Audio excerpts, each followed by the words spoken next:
it wasn't looking good through the first two games of the NLDS for the Philadelphia Phillies, dropping those first two games at home at Citizens Bank Park in front of the home crowd, going down 0-2 against the defending champion, World Series champion, Los Angeles Dodgers, heading out to LA to their home ballpark yesterday for that first game on the road Wednesday night.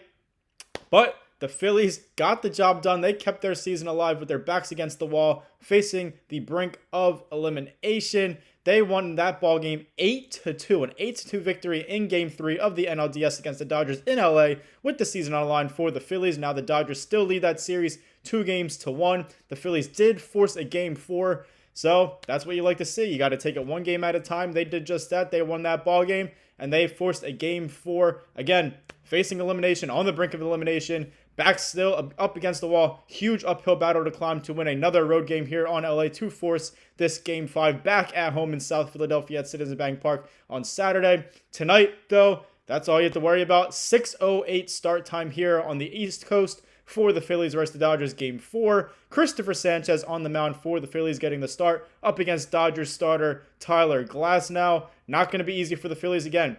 It's a tough pitching matchup. The Dodgers are a very good team, very good offense, very good lineup. We all know that.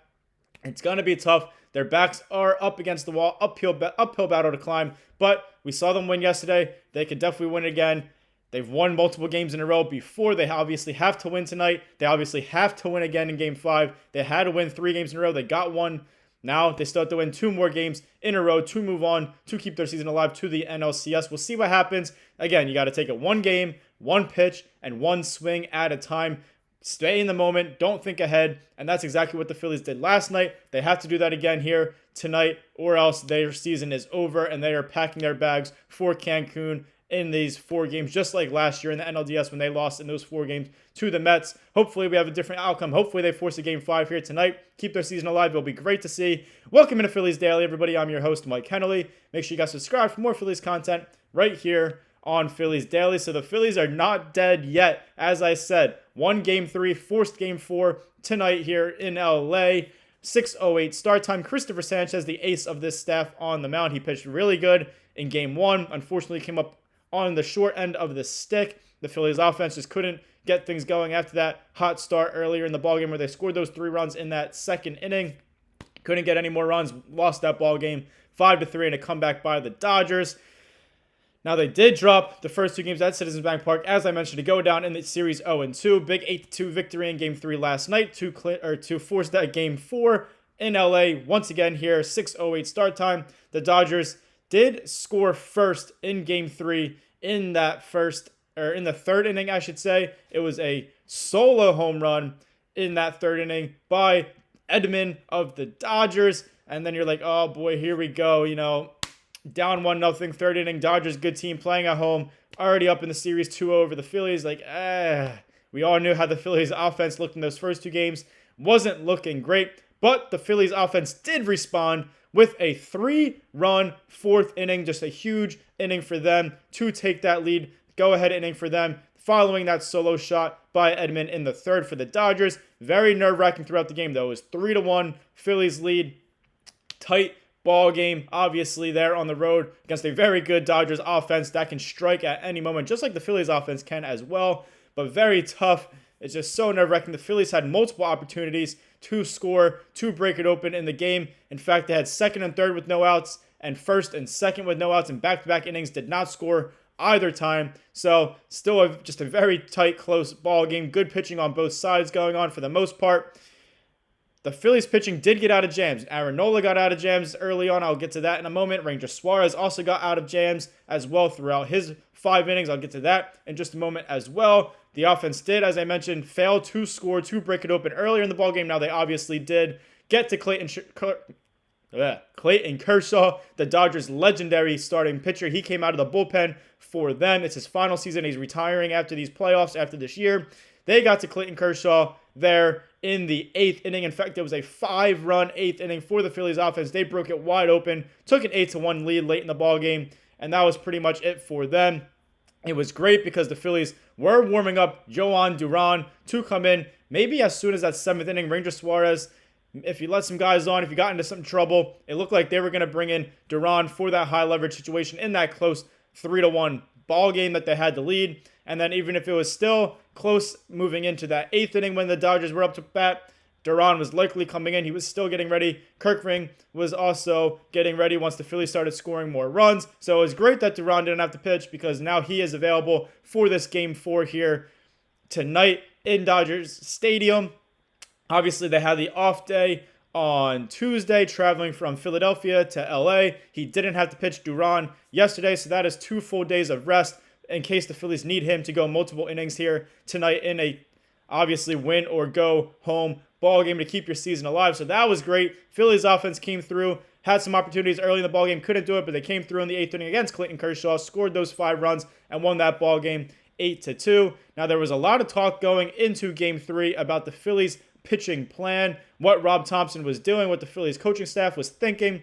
Aaron Nola was named the Game 3 starter despite having his worst season of his major league career. Not good before he was injured. Then he missed a few months with injuries, and then he wasn't great for the most part. At first, after his injury, looked a little bit better in his last couple of outings before the playoffs started. So that was why Rob Thompson decided to go with Aaron Nola as the starter in Game 3 in that elimination winner-go-home game for the Phillies out on the road. Just because he's been in these playoff moments before, he's used to being a starter, has never come out of the bullpen, so he wanted him to be comfortable. He's looked good as of late, as I said, his last couple of outings before the playoffs started. So Rob Thompson trusted his veteran. And Aaron Nola, he really got the job done. It was supposed to be Aaron Nola starting and then Ranger Suarez coming in relief. That's exactly what we saw.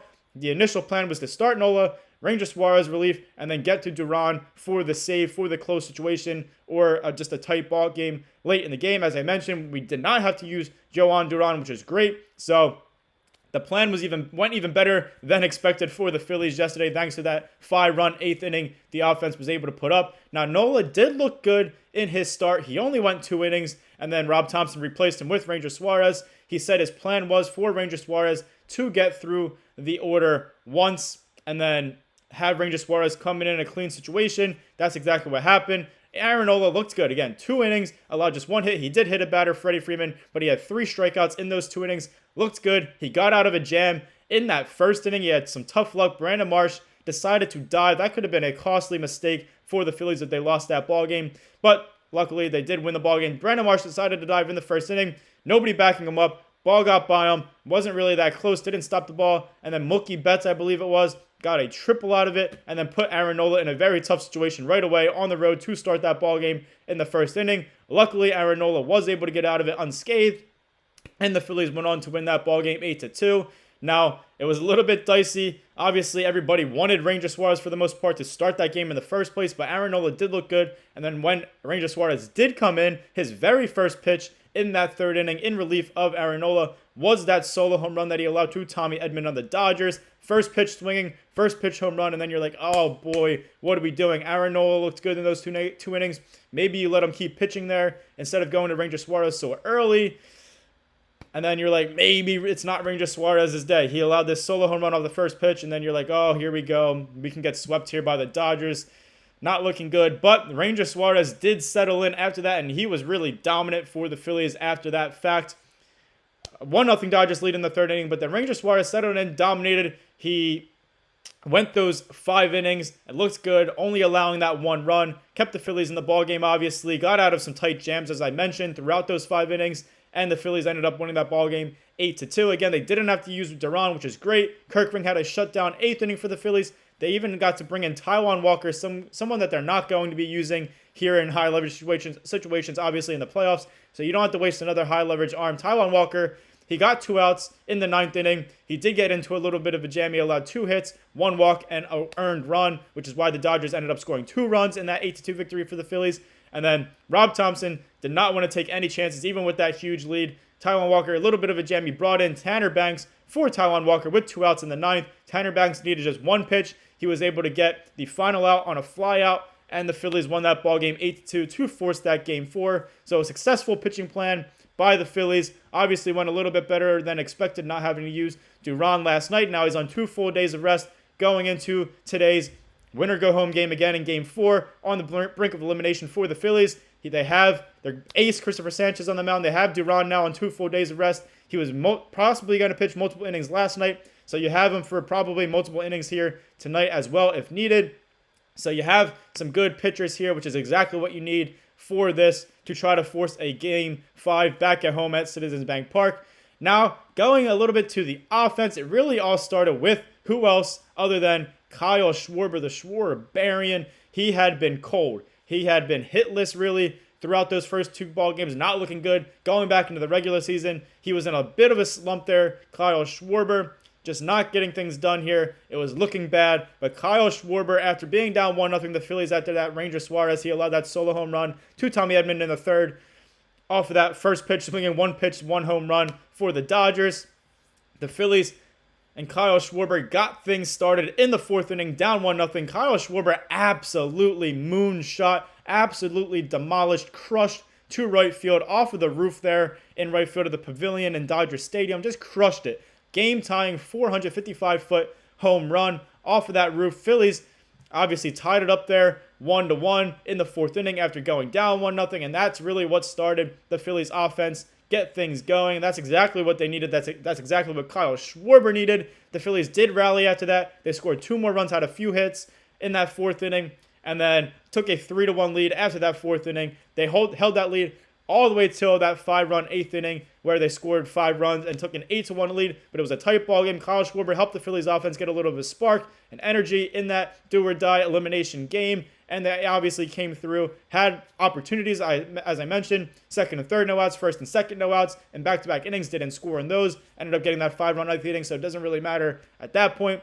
You'd like to see them come through in those situations, obviously. If it comes to happen again tonight, you got to get those hits, you got to get those timely clutch hits, but nonetheless, Kyle Schwarber helped provide a spark, and not only did he hit that moonshot 455-foot home run, he also had a 2-home run game. He had a 2-run home run in that 5-run 8th inning for the Phillies. Barely got out, but it did. So second home run of the game for Kyle Schwarber. Hopefully that's a good sign of things to come heading into another elimination game here tonight at Dodger Stadium in LA in Game 4 in this NLDS. At the time, that 2-run home run gave the Phillies that 8-1 lead, really put the game out of reach for the Dodgers. And now Kyle Schwarber, with those two-run home runs, has 23 career playoff home runs for the Schwarbarian. That is third most all-time, behind just Jose Altuve of the Houston Astros and retired Manny Ramirez, who has the most career playoff home runs, I believe, at 29. I think Altuve has 27. Kyle Schwarber at 23 now, third all-time. Great stuff out of him. Hopefully, he keeps swinging a hot bat here tonight to keep saving the Phillies season. They need it. He needs it. It's great to see. And speaking of Kyle Schwarber, a lot of talk, just a lot of different things. But the big three had a lot of talk through these first 2 games. The first 2 games of the NLDS at Citizens Bank Park, they really did nothing. The top of the order, that is Trey Turner, Bryce Harper, Kyle Schwarber, weren't getting things done. Your high money guys, your really tone setters, your big bats, your powerful guys, your hits, everything. The offense starts with those 3 guys, and they were doing nothing in those first 2 games. That's why the Phillies offense did not look good, and that's why they lost those first 2 games at Citizens Bank Park to put themselves in an 0-2 hole heading into the road for Game 3 in LA, and now obviously Game 4 as well. But the Phillies' big 3, after being non-existent in those first 2 games, had themselves a day last night in that 8-2 victory in Game 3 over the Dodgers. Trey Turner in the leadoff role, he was 3 for 5 with 2 RBIs, a run scored, and a stolen base. Kyle Schwarber obviously hit those 2 home runs, 2 for 4, 2 home runs, 3 RBIs, and a walk. And then Bryce Harper, he was 2 for 4 with a double, a walk, and a run scored. Also, shout out to JT Realmuto. He had himself a huge home run there in the 8th inning to get things started. Solo home run in the 8th inning. It was still just a 3-1 Phillies lead at the time, late in the ballgame. Still very nerve-wracking. They needed a few more extra runs there. JT Realmuto, solo home run in the 8th inning, gave the Phillies a 4-1 lead, and that's what started that big inning for the Phillies. 5 runs in the 8th inning, started with that JT home run. He also hit a double, so shout out to JT Realmuto. Shout out to the Phillies' big 3. They need to do the same thing again here today against the Dodgers in Game 4 if they want to save their season, if they want to force a Game 5 back at home at Citizens Bank Park, keep their season alive for an NLCS.